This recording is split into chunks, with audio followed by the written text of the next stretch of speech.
एक तरफ संसद का सत्र चल रहा है और दूसरी तरफ कांग्रेस के जो इंदिरा भवन का मुख्यालय है वहां पर मैराथन मीटिंग चल रही है, जिसको कहते हैं मैराथन मीटिंग। वो इसलिए क्योंकि ये एक ऐसी बैठक राहुल गांधी और मल्लिकार्जुन खड़गे, केसी वेणुगोपाल ले रहे हैं जो कि कांग्रेस की शक्ल बदल सकता है, जो कि कांग्रेस की काया पलट सकता है।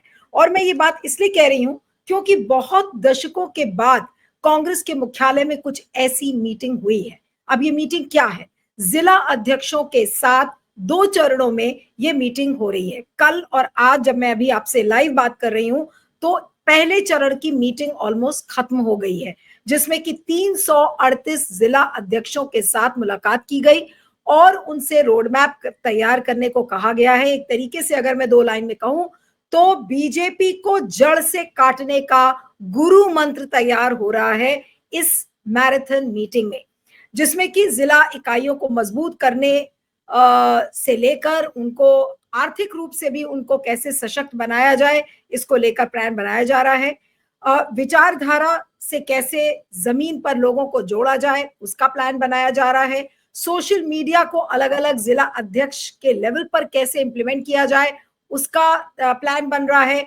टिकट वितरण को लेकर जिला अध्यक्षों को कैसे सेंटर स्टेज में लाया जाएगा, उसको लेकर प्लान बन रहा है। यानी कि ये वो सारे मूल मंत्र हैं जिससे कि बीजेपी की जो अम्बिलिकल कॉर्ड होती है, जो कि जमीनी स्तर से जो एक जुड़ाव होता है, वो बीजेपी का काटने की तैयारी में कांग्रेस लग रही है। अब उदयपुर चिंतन शिविर जो कांग्रेस का हुआ था उसमें ये सारी चर्चाएं हुई थी कि ये सारी चीजों को लेकर और पुरजोर तरीके से कांग्रेस आगे बढ़ेगी, और इसी प्लान को लेकर ये पहले चरण की मीटिंग हुई है और 2 या 3 तारीख को फिर से अगले चरण की बैठक है। तो कांग्रेस अपने आप को सशक्त कैसे बनाएगी? एक तरफ तो सारा हंगामा आप पार्लियामेंट में देख रहे हैं कि जो बजट सेशन का हो रहा है, संसद के बाहर की सड़कों पर आपको औरंगजेब नजर आ रहा है, कहीं पर बाबर नजर आ रहा है, कहीं पर राणा सांगा नजर आ रहा है, और आज तो एक और ही फरमान जारी कर दिया योगी आदित्यनाथ ने ये कहते हुए कि भाई अगर मेरठ की सड़कों पर कोई नमाज पढ़ता हुआ दिखेगा तो फिर उसका हम लाइसेंस और पासपोर्ट रद्द कर देंगे।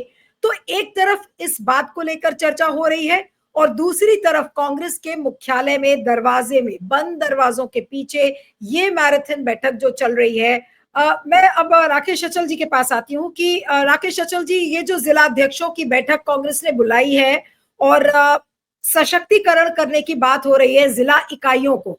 कल खड़गे जी ने अपना दर्द बयान किया और कहा कि भाई अगर जिला अध्यक्षों के लेवल पर थोड़ा मेहनत हो गई होती तो 2024 की सरकार बीजेपी नहीं बल्कि कांग्रेस के नेतृत्व में उनके सहयोगी दलों के साथ बन सकती थी। और उससे दर्द दिख रहा था कि वो एक थोड़ी सी मेहनत जो जिला अध्यक्ष और जिला इकाइयों के लेवल पर हो सकती थी, वहां पर कांग्रेस चूक गई। क्या उस चूक की भरपाई अब कांग्रेस सही समय पर शुरू कर रही है? और सबको ये उम्मीद है कि क्योंकि ये बड़ा टाइमली इंटरवेंशन है, अभी 4 साल बचे हुए हैं आगे के चुनाव में, 2029 में अगला चुनाव है, और अगर इस तैयारी में कांग्रेस अभी से लग गई है तो क्या आपको लगता है कि 1970 के पहले का जो एक युग कांग्रेस ने देखा था, क्या वो युग कांग्रेस दोबारा वापस ला पाएगी? जी धन्यवाद नीलू जी। देखिए, फारसी में कहावत है कि देर आयत दुरुस्त आयत। कांग्रेस के साथ यही हो रहा है कि कांग्रेस ने संगठनात्मक ढांचे को नया जीवन देने के लिए, नया रूप देने के लिए थोड़ा वक्त गंवा दिया। लेकिन जब भी शुरुआत हुई, अच्छी शुरुआत हुई है और इसी तरह से कांग्रेस एक जमाने में चलती रही है। हम लोग जब छात्र जीवन में थे तो हमने कांग्रेस को सड़कों पर देखा है, गांव की गलियों में देखा है और दलित बस्तियों में भी खूब देखा है। लेकिन एक अरसा ऐसा आया कि कांग्रेस विचारधारा के तौर पर निश्चित तौर पर यहाँ इस धरती पर उसकी गर्भनाल है, लेकिन वो गर्भनाल वीक हो गई, कमजोर हो गई और उसका जो खामियाजा है पूरे देश ने भुगता 2014 में भारतीय जनता पार्टी के आने के बाद। तो अब कांग्रेस जिस ढंग से तैयारी कर रही है, ये तैयारी निश्चित तौर पर उसको एक नई ताकत देगी जूझने की, सत्ता प्रतिष्ठान से जूझने की एक नई ताकत देगी। लेकिन केवल हम इससे ही संतुष्ट हो जाएं कि कांग्रेस ने जिला अध्यक्षों की बैठक शुरू कर दी है, उन्हें प्रशिक्षण देना शुरू कर दिया है, तो उससे बात बनने वाली नहीं है। कांग्रेस के सामने इस समय जो सबसे बड़ी चुनौती है वो है भारतीय जनता पार्टी की सरकार के साथ साथ आरएसएस की जो एक लंबी फौज है, जहरीली फौज है, उसका मुकाबला करने की। और वो मुकाबला सतह पर हो सकता है, वो मुकाबला घर पे बैठ के नहीं हो सकता है। व्हाइट कॉलर जॉब नहीं रहा है अब नेतागिरी कांग्रेस के लिए। भारतीय जनता पार्टी ने तो अपने आप को पूरी तरह से उसका कांग्रेसीकरण कर दिया है। अब भारतीय जनता पार्टी में वो लोकतंत्र आंतरिक नहीं है जिसकी अभी रॉय साहब बात कर रहे थे, कांग्रेस में किसी जमाने में होता था।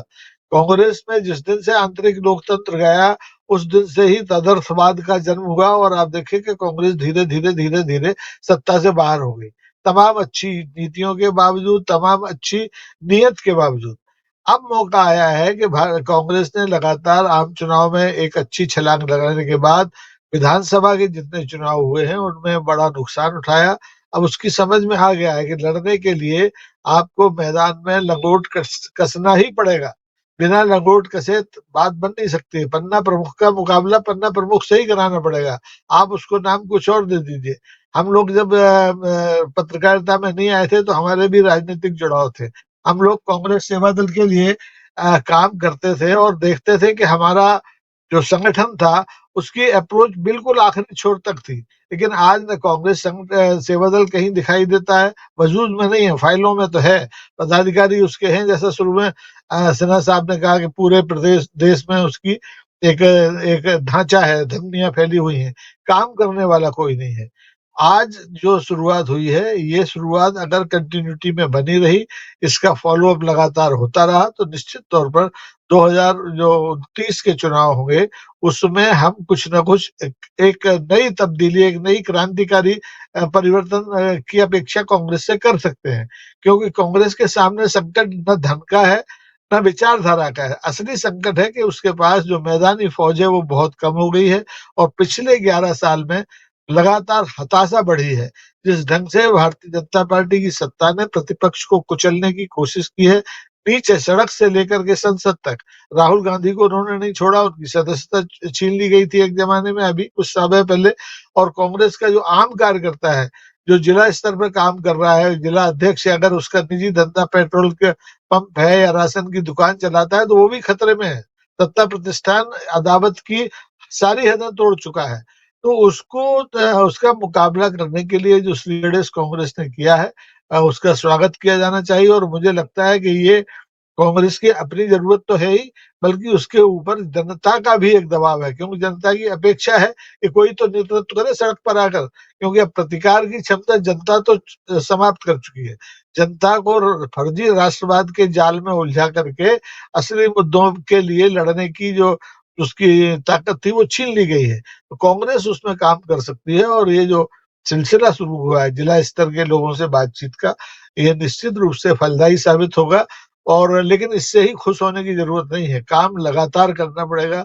और किस ढंग से करना पड़ेगा, मेरे ख्याल से संगठन के लोग ज्यादा अच्छी तरह से जानते हैं। जी ठीक है, राकेश चंचल जी क्या कहेंगे सर अंत में? जी हाँ, मैं तो यही कहता हूँ कि जो जो शुरुआत होती है वो अच्छी होती है। कांग्रेस ने जो कार्यक्रम अपने हाथ में लिया है वो देश की जरूरत है। उसकी उनकी अपनी पार्टी की जरूरत है ही, लेकिन देश की जरूरत है। क्योंकि देश इस समय एक तरफा राजनीति की तरफ जा रहा है, जिसमें कहीं कोई गति अवरोध नहीं है। वो सत्ता प्रतिष्ठान जो चाहता है सो कर रहा है, उसे रोकने वाला नहीं है। वो ईद की छुट्टी हरियाणा में